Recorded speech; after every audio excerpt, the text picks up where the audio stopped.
Hello, and welcome to the Fastenal 2023 Q3 Earnings Results Conference Call and Webcast. If anyone should require operator assistance, please press star zero on your telephone keypad. A question-and-answer session will follow the formal presentation. You may ask a question at any time by pressing star one on your telephone keypad. As a reminder, this conference is being recorded. It's now my pleasure to turn the call over to Taylor Ranta of the Fastenal Company. Please go ahead, Taylor. Welcome to the Fastenal Company 2023 third quarter earnings conference call. This call will be hosted by Dan Florness, our President and Chief Executive Officer, and Holden Lewis, our Chief Financial Officer. The call will last for up to 1 hour and will start with a general overview of our quarterly results and operations, with the remainder of the time being open for questions and answers. Today's conference call is a proprietary Fastenal presentation and is being recorded by Fastenal. No recording, reproduction, transmission, or distribution of today's call is permitted without Fastenal's consent. This call is being audio simulcast on the internet via the Fastenal Investor Relations homepage, investor.fastenal.com. A replay of the webcast will be available on the website until December 1st, 2023 at midnight Central Time. As a reminder, today's conference call may include statements regarding the company's future plans and prospects. These statements are based on our current expectations, and we undertake no duty to update them. It is important to note that the company's actual results may differ materially from those anticipated. Factors that could cause actual results to differ from anticipated results are contained in the company's latest earnings release and periodic filings with the Securities and Exchange Commission, and we encourage you to review those factors carefully. I would now like to turn the call over to Mr. Dan Florness.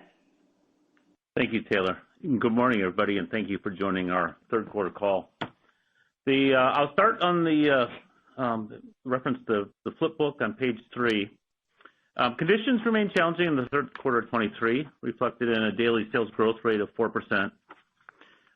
Still, regardless of the year, we celebrate milestones when they occur. I remember just over 10 years ago when we hit $10 billion in daily sales for the first time. We recognized that on this call as well as internally to celebrate that milestone. Some years later, we hit 20.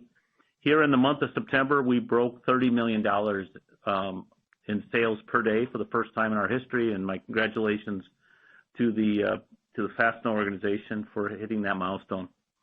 Our sales growth in the quarter translated into EPS growth, or EPS of 52 cents, 4.1% growth over the same period last year. Our results reflect the unique product profile of our business. Fasteners still constitute about a third of our sales, and within that subcategory, about 63% is an OEM-oriented fastener. And that business can be very cyclical because of the production needs of each of the customers we're serving. If you look at the rest of the business, it tends to be much more MRO-oriented. Our fastener daily sales, as you've seen in our monthly sales release, have decelerated at a faster rate than our non-fastener business as we've gone through the calendar year. The third quarter operating margin was 21%, which matched last year, despite the one less selling day. And so, earlier I spoke about the $30 million we do in a day. The quarter had one less day. Some of our expenses are tethered to the day. Most are not. And so pleased that the team was able to match the operating margin of 21% from last year. But I believe that understates the reality of the performance. If you looked at it on a same-day basis, we believe we would have increased the operating margin because we'd have had roughly $10 million more, about a third of that $30 million in operating income, because a good chunk of that flows through because of the change in the nature of the expense. The Blue Team, if I think about the last several years, we had a unique opportunity to serve the marketplace because of our pristine balance sheet. When COVID hit the globe back in 2020, we were able to step forward and secure and purchase and fund with cash a meaningful increase in inventory, primarily centered on safety supplies, because our customers and society in general needed something to get through that period, and we were proud to be part of the solution. We were able to do that because of our balance sheet. As the global economy reemerged from the pandemic, we saw firsthand, and you saw it in daily news clippings about the congestion that was going on in supply chains around the planet. Again, as supply chains became more rocky and you couldn't rely on how many days it would take to get product, there's a solution to that. It's stock more product. And we beefed up our balance sheet, and our cash flow suffered as a result, but I believe our standing with our customers and in the marketplace never performed better because the market could rely on the covenant that Fastenal provided to them in being a great supply chain partner. As we moved deeper into 2022 and now into 2023, we've been able to unwind a piece of that. And as a result, on a year-to-date basis, we have converted 121% of our net earnings into operating cash flow. That's our highest performance in a decade. It's averaged just shy of 100, about 95%. If I look at it from the standpoint of relative to a year ago, in the quarter, our operating cash grew about 51%. Year-to-date, our operating cash has grown 69%. Again, part of that's a reflection of the investments we made to serve our marketplace and our ability to unwind that in the current environment and translate that into cash flow for the organization to serve our shareholders and to serve the business as we move into the future. Our on-site and FMI installed bases and our digital footprint continue to expand. And earlier this year, we did some restructuring, and we announced the elevation of Jeff Watts to Chief Sales Officer in the organization. We did some restructuring of the sales side of our organization because we wanted to double down on the challenge we'd put in place in front of everybody going back to the 2015 timeframe. And that was really stepping into what we saw as an untapped opportunity to grow our business faster, and that was to expand our on-site presence. It was earlier this year that for the first time, the number of on-sites in the organization outnumbered the number of branches in the organization, and that delta continues to expand. And we believe that each of our district managers has the potential in their market to land 2 on-sites per year. And it's our job, and part of the purpose of the restructuring of the sales team was to really decide, hey, we believe it, but we haven't done it. Let's do this thing. We expanded, not too many years ago, we were signing 80 on-sites a year, and we laid out the plan to get to 400 a year. We expect, as you see on the next page, we'll do about 350 this year. But we haven't hit that number, and we've been kind of stuck. Now, COVID threw some challenges our way. It's never an easy time to move in with somebody when they're trying to isolate from the rest of the world. And that challenged our ability to grow coming out of COVID. But looking at the opportunity that's out there, I believe we can do that. We need to turn that belief into a reality. Flipping to page 4. Speaking of on-sites, we did sign 93 in the quarter. So our active sites are 1,778, 13.5% greater than they were at the end of third quarter of 2022.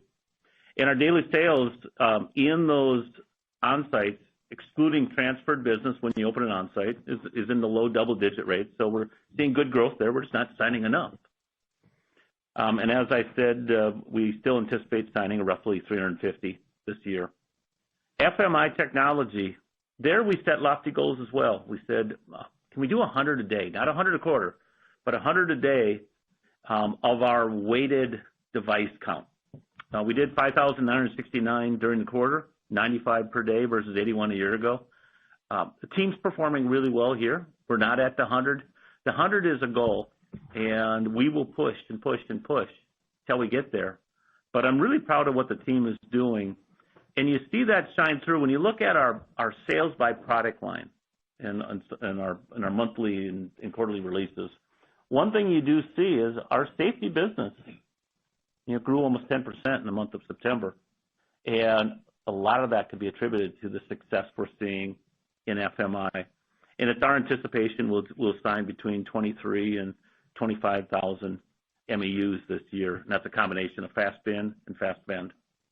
E-commerce, it's still, in the scheme of things, a relatively small piece of our business. It's just under 25%, but it's up from single digits not too many years ago. And it currently grows. It grew about 41% during the quarter. And that's really a case of the marketplace saying to us, we'd prefer to purchase from you this way. And our team in the field and our team in technology building an ever better mousetrap to serve into that market. As I've shared on prior calls, we still have a ways to go on this piece of our business because a chunk of e-commerce is that unplanned spend, and our goal is to keep making that easier for our team to do in the field. Finally, if you roll up FMI and e-commerce, we talk about our digital footprint. How much of our revenue is touching some digital aspect of engagement? We were at 57% in the quarter versus 49.5% a year ago. Our challenge to the team is targeting 60% sometime before we exit this year. And our long-term expectation is still at that 85% we've talked about in the past that we believe will be part of our digital footprint as we move into the future. In addition to our earnings release, there's several 8Ks that have gone out around the earnings time, and I thought I'd share just some insight on the three. The first one, and I believe it went out yesterday evening after market close, we announced, as we do typically on a quarterly basis, a dividend. We announced a 35-cent dividend, which is consistent with the dividend we paid in each of the first 3 quarters of the year. We also announced a few leadership changes. One is a press release we put out. One of the individuals that's been very influential in our ability to beef up our inventory during COVID and ramp it back down, and overseeing the distribution and transportation teams as well, is Tony Boersma.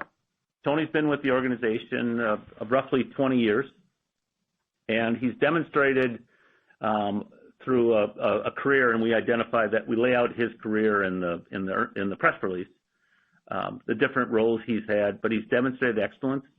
And yesterday I asked the board of directors to elevate him to Executive Vice President over operations. So essentially elevating his role in that his responsibility will be largely unchanged from what he had previously, but it's recognizing his performance and what we see in the future of Tony within the organization. A second filing went out. It's a required filing related to one of our officers who has decided to move on to a new chapter in his career. And it's Terry Owen, our Chief Operations Officer. I've known Terry for many years. He's been with the organization, I believe all told, he's been with the organization about 28 years. The official documents say it's 24 and a half because he was in the early years part-time with the organization, but then he came full-time and had a break in service there. But Terry's demonstrated a career of exemplary service to the organization. We'd had some conversation in recent months about some aspirations he had he's looking at the number of years he has left in his career and what he wants to do as he moves into his next chapter of life. He had discovered an opportunity he thought was quite compelling that would serve his desire for the future as well as his family. Terry had relocated to the East Coast of the U.S. several years ago for family reasons. And all I can say to Terry is, you're a good friend. I wish you best of luck in your next endeavor. And thank you for the team that you developed, Tony being one of them, but thank you for the team you developed. The organization has always prided itself on our ability to build leaders and promote from within. And every time we see a person decide to take a new chapter in life, whether that chapter is retirement or going into a family business or whatever the case might be, we always see another layer of talent right behind that person, ready to step in and discover their future and their opportunity. With that, I'll turn it over to Holden. Thank you, Dan. Good morning, everyone. I'm going to start on the slide deck on slide 5. Total sales in the third quarter of 2023 were up 2.4%. Adjusting for the fact that we had one fewer selling day in the quarter, our daily sales were up 4%. Frankly, the dynamics of the quarter varied very little from the second quarter of 2023. Macro data points and feedback from the regional leadership continue to point to sluggish demand and a cautious outlook for spending and production. We are certainly encouraged by the improvement in our September daily sales rate to up 5%. However, it seems to have more to do with easing comparisons in certain parts of our business than a clear signal of firming customer demand or brightening outlooks. Dynamics around our products, customers, and end markets have also trended similarly over the past 3 and 6 months.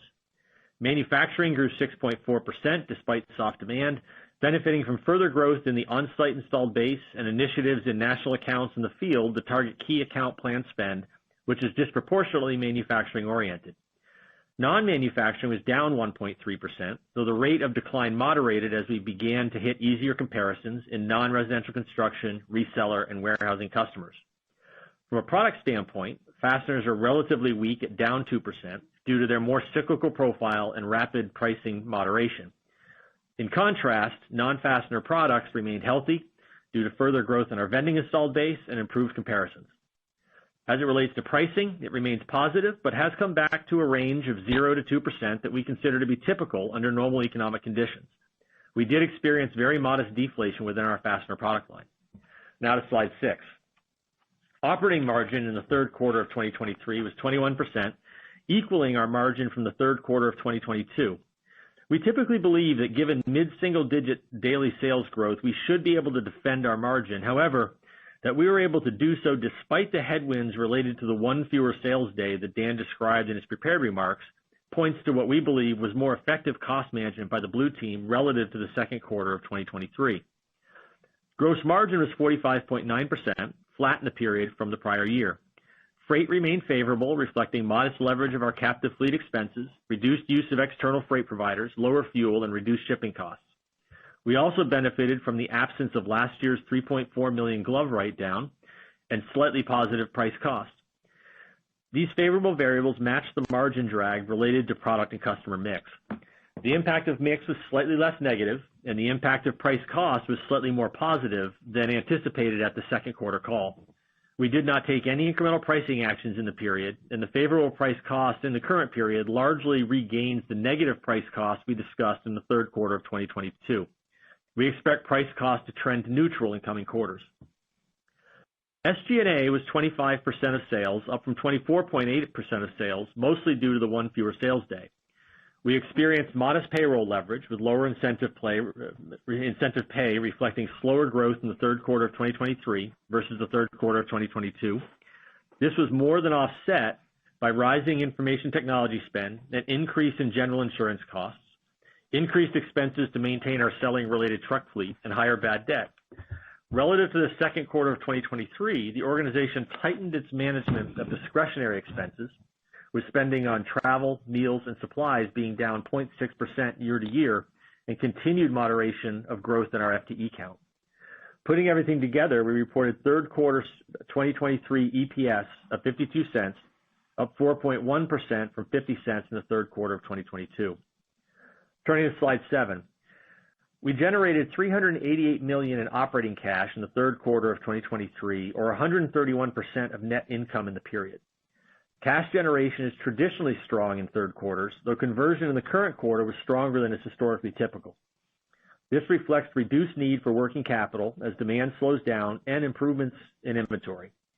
The resulting strong cash flow means our balance sheet remains conservatively capitalized at the end of the third quarter of 2023, with debt ending at 7% of total capital versus 9.4% in the second quarter of 2023 and 14.9% in the third quarter of 2022.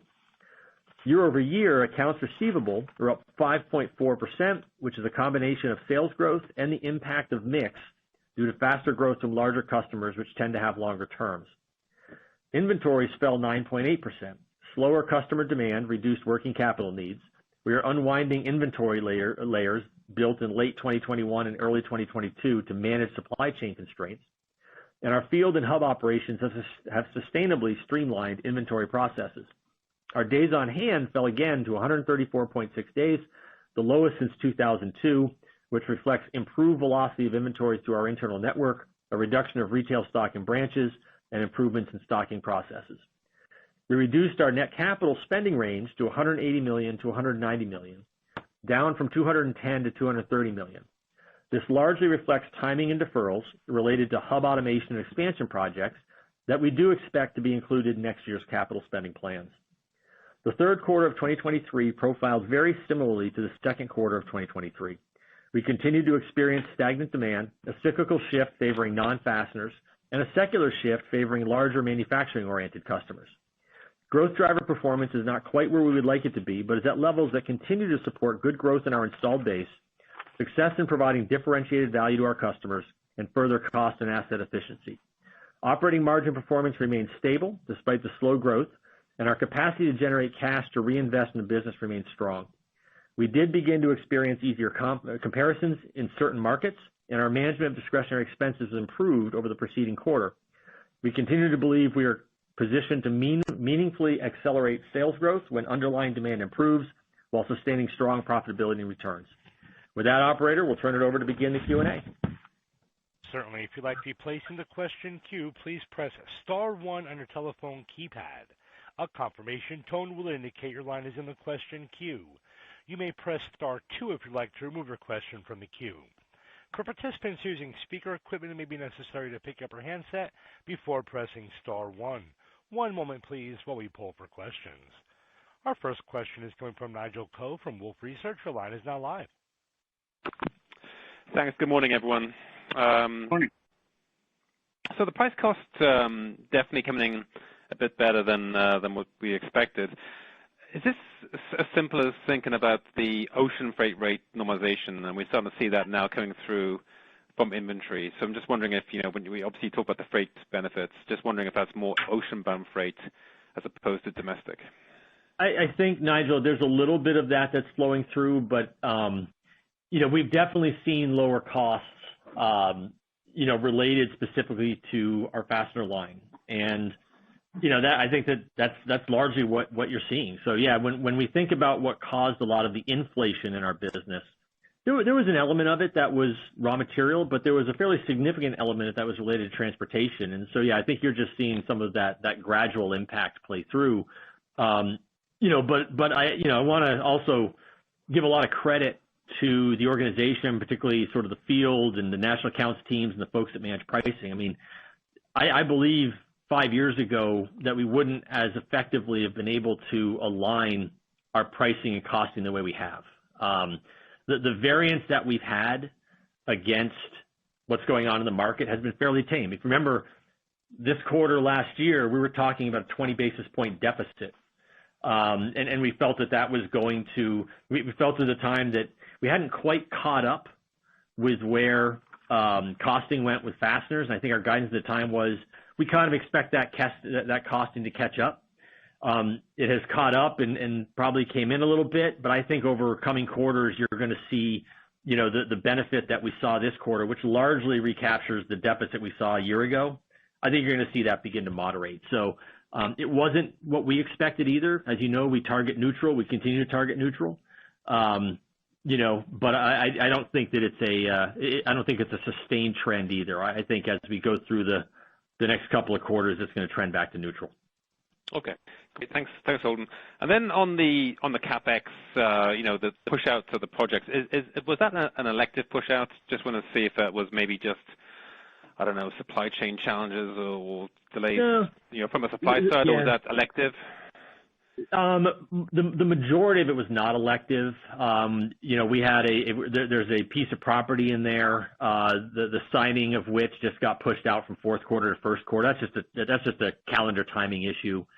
We did have some automation projects where it's just a matter of when the product is going to come in. We always knew it'd be later in the year, and it's just going to sort of cross the calendar line. So, the majority of it relates to projects that we remain committed and excited about and will fall into the 2024, and it was more a function of timing. Now, I will say that earlier in the year, we did say, look, take a look at your budgets.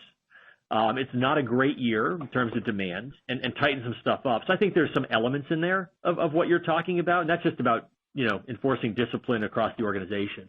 But I think the larger portion of it relates to projects that will be coming back into the business in 2024.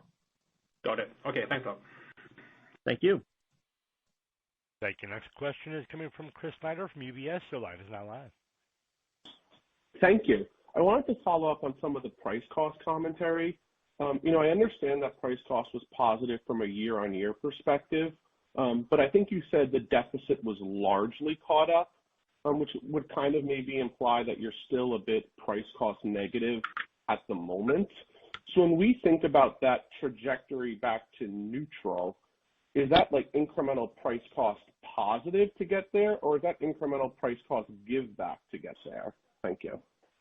I mean, I guess I'm viewing the next couple of quarters as being the inverse of the last few. Again, if you remember in Q3, we talked about fasteners, we had a little bit of a deficit in price cost, and the guidance at the time was that over the next few quarters, you would see that deficit begin to decline. Was there a fastener deficit in Q4? Yes, there was. Is it possible that we get that fastener deficit from Q4 back in Q4 of this upcoming quarter? Yeah, I think that that's possible. But the deficit Q4 last year was not as wide as the deficit in Q3, and I'm not expecting the benefit in Q4 this year to be at the same level as the benefit we saw in Q3. Really, again, this feels very much like the inverse of what occurred last year. And at the end of the day, yeah, we'll probably wind up over the course of multi-years kind of being neutral from a price cost standpoint. But, within that overall trend, there's been a little bit of swinginess. Thank you. I appreciate that. And then maybe could you just talk a little bit about pricing on the non-fastener side? I think, understand that the fastener is seeing some price pressure, whether it's the metal or the freight. But can you talk about the non-fastener side of the business? Thank you. Yeah, we don't talk about it a lot because it's behaving largely like we would expect it to. Pricing in the non-fastener areas has moderated, just like our overall pricing has. But much like our overall pricing levels at this point, it's kind of back in the range that we would normally expect it to be in. It's still positive. It's lower than it was a year ago, but frankly, that area is performing largely as expected. Historically, we have not traditionally seen negative pricing in non-fastener products. And I don't expect that that's going to happen, in this cycle either. So we view that the conditions for pricing in those products to be pretty stable here. Thank you. Thank you. Next question is coming from David Manthey from Baird. Your line is now live. Dan, Holden, good morning. Morning, Dave. Morning. First question, could you talk about the feedback and early returns after you reopened the front doors of your stores last month? There hasn't been a lot of feedback. One thing I do every day is, and I've done this, quite frankly, for the last 8 years, is I end each day in every web feedback that comes in from customers, I try to read. I'm not going to say I read 100%, but I try to. And that tells you it's a small enough number that I'm able to even try to. When you consider the hundreds of thousands of customers we have, and over time you pick up different themes, and obviously you could, if I go back to the COVID era, boy, were there themes jumping out.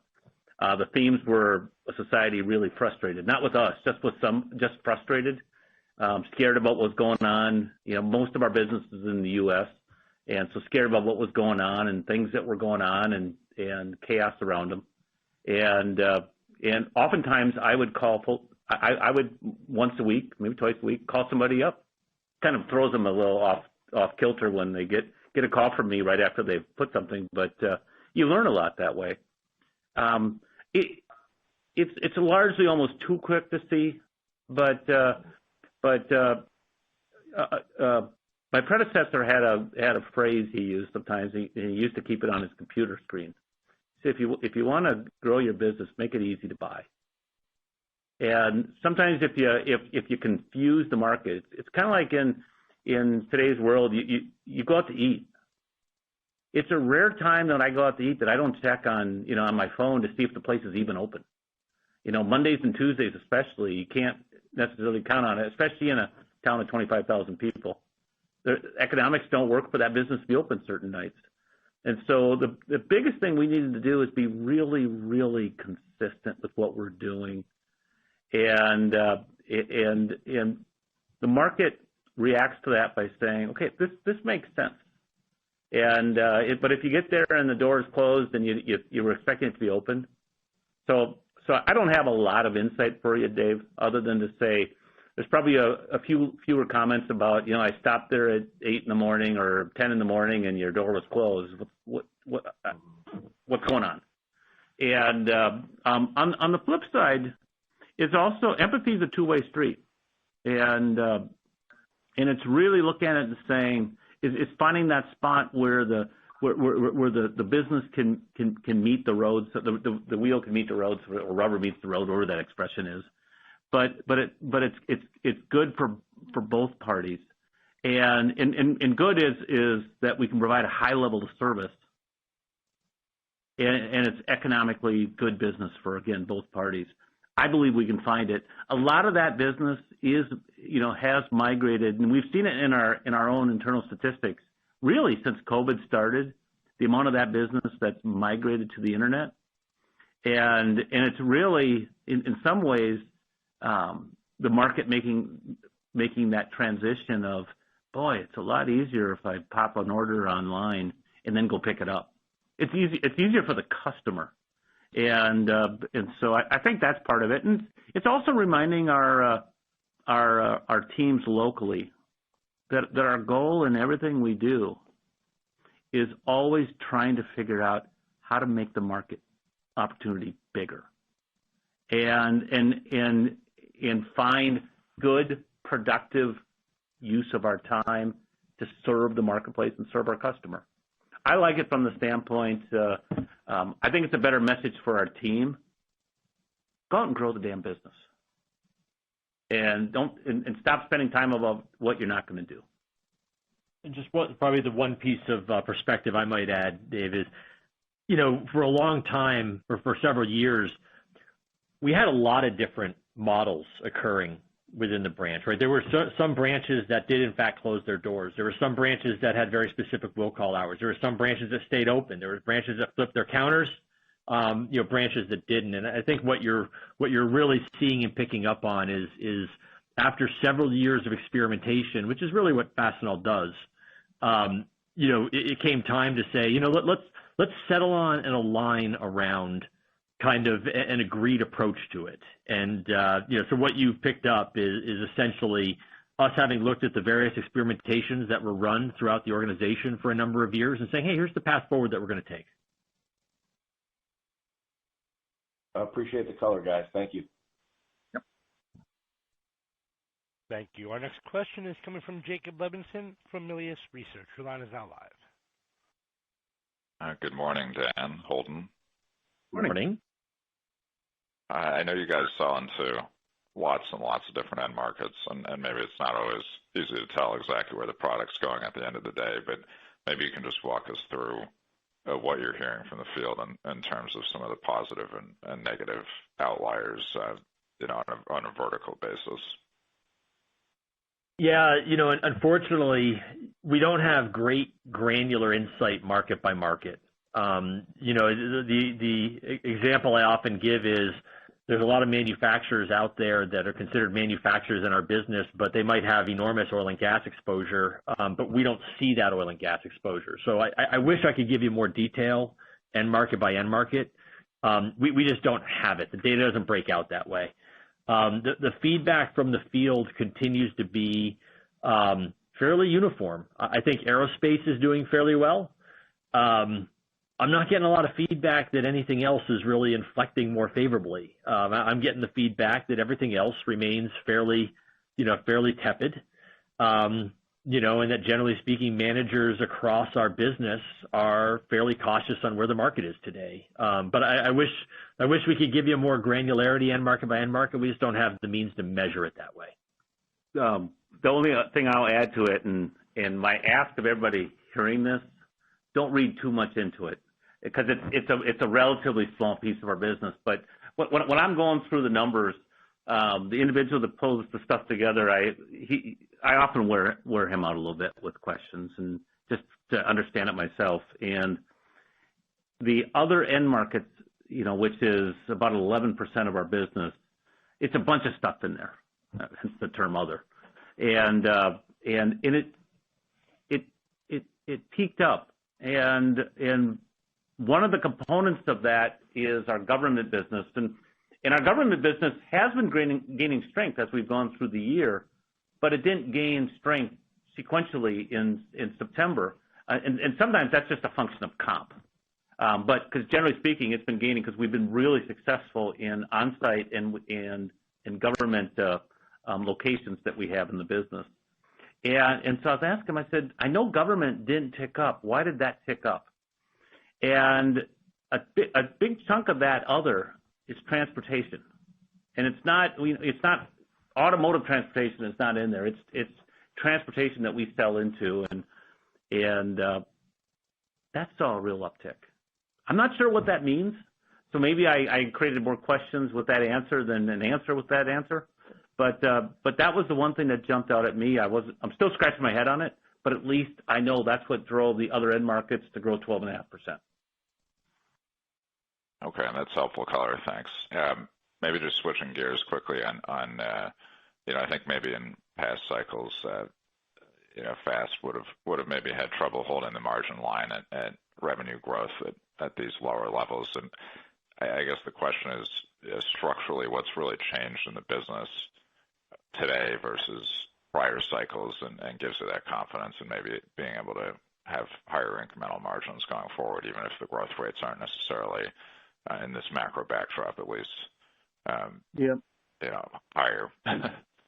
Yep. I think there's a few things in there. One is when we came through the tariff period, that was brutal from the standpoint of our pricing tools being so decentralized, that communicating what was changing almost on a week-by-week basis was incredibly difficult. And there was one quarter where I sat down with our IT, John Soderberg, our leader of IT, and I said, John, I'm going to ask you something that I told you I'd never ask you to do. We're going to shut down all IT development for whatever time it takes, and we're going to focus 100% of our energy on a better pricing tool for our organization to use, because this is a disaster we're going through right now, and we can't handle these fluctuations because our system isn't built for that. And we shut down IT, and we focused on building what we call our price review tool. And then we had other folks in the organization that took that. Our district managers, we have a key person here in Winona, Kevin Fitzgerald, who took that and created a great tool. And our ability to price, and pricing is as much about not being too high as it is about not being too low. Sometimes if your price isn't precise and you're too high, you might actually hurt your margin because you don't sell enough of that. Where if you were 3 points lower, you would sell more of it and it'd help your margin. So on the gross margin side, we've gotten better at our ability to price, and in the recent years, our transportation team has gotten really agile at managing the expense side. So that's on the gross margin piece. And there's a bunch of other things, but I don't want to give you a 15-minute answer.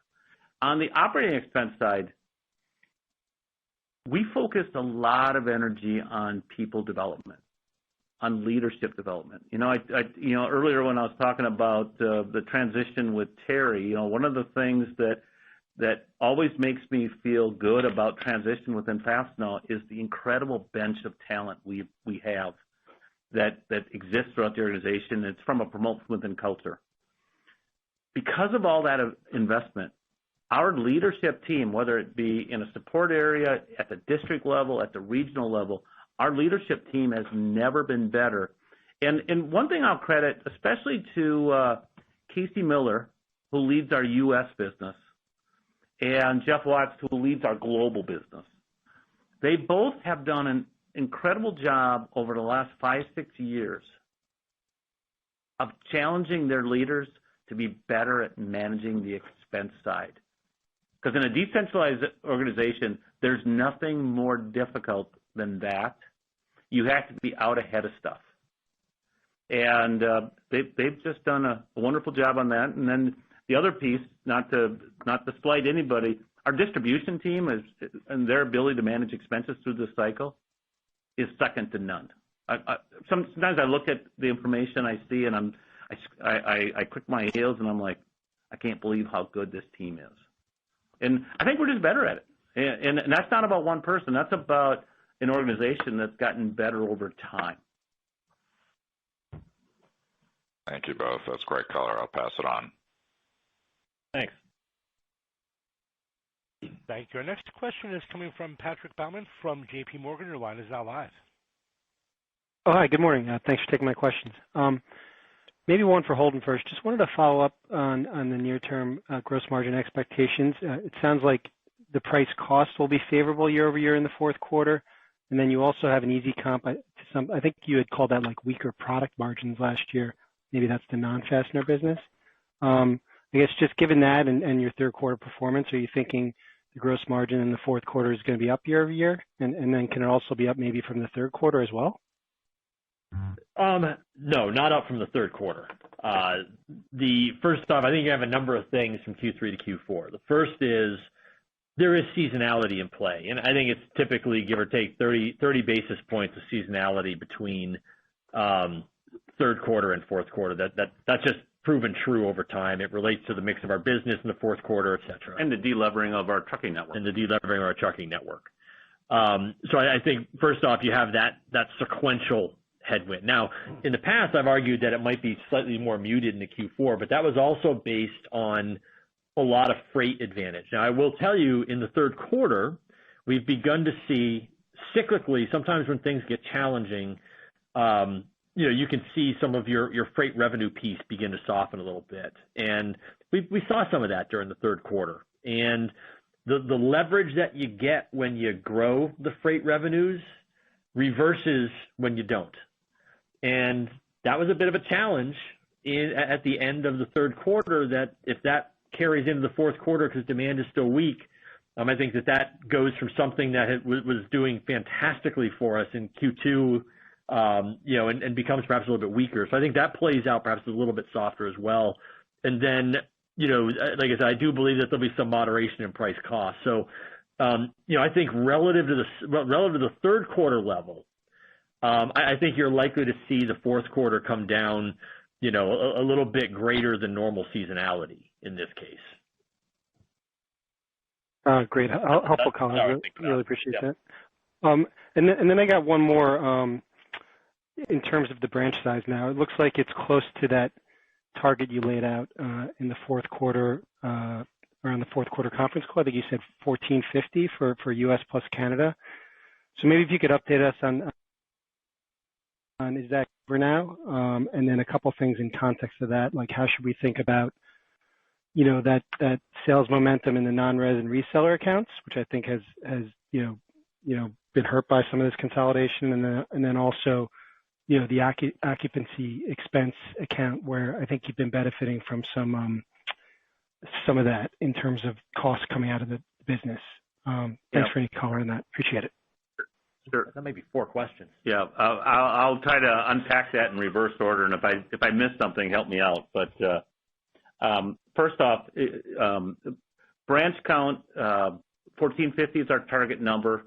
That's not we're at this number, and an edict comes out that says thou shalt not close or thou shalt not open. That number could, perhaps we should talk in ranges instead of exact points, because 1,450 was what our internal team identified as a target number looking at demographics. And I believe if I don't have the stat in front of me, so if I'm wrong, I apologize. It would have been in the flip book from January. But I believe at 1,450, we were within 30 minutes of 93% of the U.S. manufacturing base, and so it's a theoretical number. Could I see it go down to 1,400? Yes. Could I see it go to 1,500? Yes. The closer piece will become ever quieter, and as we move into 2024. I know just yesterday I was chatting with Casey and Jeff about some of that, of what they're seeing, because there's still a few closures on the horizon. Part of it's reminding folks that, the openings are okay too.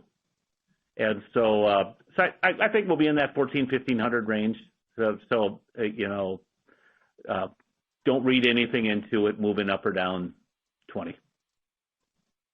And then since it wraps into the concept, what you will see is as the rate of closings moderate versus the last several years, you're going to have a little bit less of an incremental,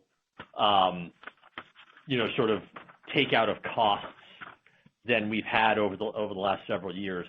We still believe occupancy is ultimately leverageable. But you've had inflation at the same time that you've had closures, and those things have tended to offset one another, and that's going to moderate as you go into 2024 and beyond to some degree. So, if I look at occupancy in the third quarter, we actually didn't leverage it, and part of the reason for that is within occupancy we have two components. We have our branch and on-site network. We have obviously our distribution centers. But we also have our FMI, our vending and fast bin. And the reason we classify that as occupancy, when we started vending 15 plus years ago, looked at it and said, a vending machine is basically a shelf. We've taken a shelf out of the branch, we've wrapped it in a metal box, and we put that shelf in a customer's facility, but it's a shelf. And we really challenged our district leaders to think about that as occupancy. On our internal P&L, we classify it as occupancy. Because if a branch grows from 100 to 150, and for simple purposes, let's just say that 50,000 of growth is all vending. I shouldn't need a bigger building. And my occupancy grows because I have the depreciation and I have the expense associated with my vending platform. And it was a way of more holistically thinking about it. Our FMI numbers, as you know, we're signing 95 devices a day. Our FMI grew 6%. Our expenses within occupancy, and that was about 55%. So our occupancy grew just under 4%, and about 55% of that related to vending. But even though we closed some branches and we closed some locations, our rent has not gotten cheaper in the last 12 months. And we will continue to be challenged with that. One of the things we've talked about on prior calls is a thing we call lift. And lift is about efficiency of where we're picking the product to replenish FMI, vending today, but FMI more broadly. But it also means if I have 50 vending machines out of that are serviced out of a branch, and I don't need to stock all of that inventory in the local branch because I'm picking it in an automated distribution center in a highly efficient way. Now, that distribution center isn't free, but I also don't need to expand the footprint of my branch because I freed up 40 feet of shelving that was dedicated to vending in the past. But it's given us some challenges on the fact that occupancy has grown, and as you can imagine, the further you get from the middle of the country, the more expensive the space gets. And when you get into some of our businesses in Europe, it's more expensive than it is in Winona, Minnesota. But I feel good about our ability over time to continue to manage that and lever it. As I said with our FMI, that business is growing quite handsomely, and we grew our expense to 6%, so we levered that nicely. Thanks so much for the color. Best of luck. Thanks. Thank you. Thank you. Next question is coming from Tommy Moll from Stephens. Your line is now live. Morning, and thanks for taking the questions. You bet. I wanted to start on fasteners and ask whether it's possible to parse the down 2% DSR into an MRO versus OEM component. And it's really the OEM side that's the crux of the question. But any context you could give there, and then I'll have one follow-up on OEM. Thanks. Yeah. So what we're seeing in the quarter is you continue to have MRO fasteners down, and we actually had OEM fasteners that were still rising. The perspective you need to have, though, is we continue to see our OEM fasteners grow as a proportion of the mix because they tend to benefit from the growth in our on-sites. So today, a lot of our growth is coming through on-sites, and therefore a lot of those new signings, those new implementations also bring in OEM fasteners. And so in the past, we've talked about OEM, and I think people have been surprised that OEM hasn't gotten negative given sort of the behavior. But if you go back to like mid last year, OEM fasteners were growing mid-20s. If you come to current period, it's growing low single digits. And so you've seen, significant moderation in OEM fasteners as the production environment has softened over the past 12 months, but it's still growing because of the success we continue to have signing and implementing on sites. That's helpful. Thanks, Holden. I guess to keep going with the same theme, some of the commentary you've offered today on the OEM side has sounded similar to recent quarters, and recently you talked about the destocking dynamic at customer locations, particularly for the OEM business. Is there anything you can do to parse real underlying demand there versus shorter product delivery cycles, and maybe customers are just ordering later in their production cycle? Yeah, if you think about what we do, in a perfect world where we're supplying OEM fasteners, the customer isn't ordering it per se. We're supplying it when they need it, and that shouldn't change depending on the cycle. The question is, if you peer downstream from the manufacturing activity to our customer or their supply chain to the end market, how much inventory is there?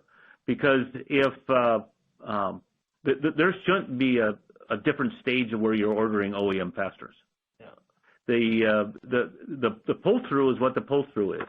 Now, some of the changes from what Holden talked about a year ago, there was elements of inflation in there, but there was also elements of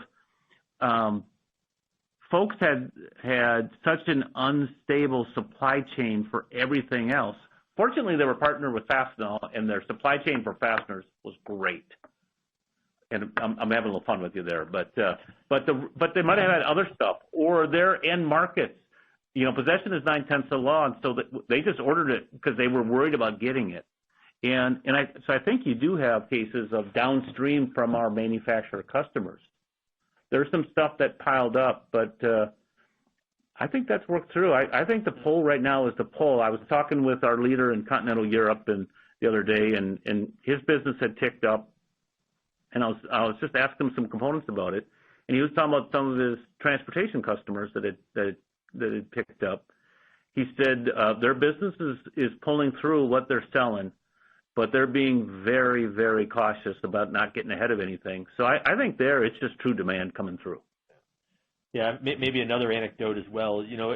At the end of any given year, particularly years where demand is poor, oftentimes we get suppliers that approach us and say, hey, if we sold you something for a discount, would you take some of this stuff off our hands so we can normalize our own production rates? And that's fairly typical.